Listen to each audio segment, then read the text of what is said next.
बहुत प्यारा सा अवधिनाथ गीत सुनाने जा रहे हैं और इन्हें हो जाए का नोक झोंक है। आप लोग सुनिएगा, अपना प्यार दुलार से बता दीजिएगा। बहुत ज्यादा जन गाज है। करैला से कड़वी हमार ननदी हो, करैला से कड़वी हमार ननदी, पिया बना बोलऊ बई तोहार बहिनी, पिया बना बोलऊ बई तोहार बहिनी।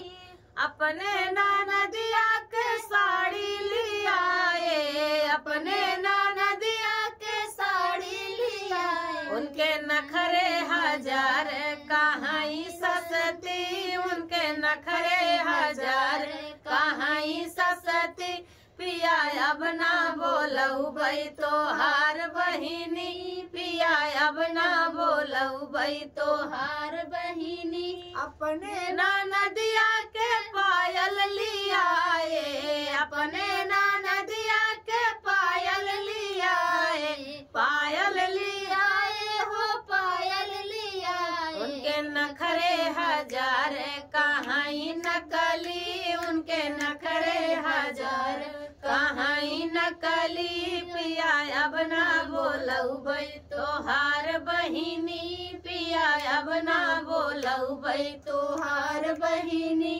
अपने ननदिया के खीर बनवाए, अपने ननदिया के खीर बनवाए, खीर बनवाए हो खीर बनवाए, अपने ननदिया के खीर बनवाए, उनके नखरे हजार कहाँ फीकी, उनके नखरे हजार कहाँ फीकी, पिया बना बोलऊ बई तोहार बहिनी, पिया बना बोलऊ बई तोहार बहिनी।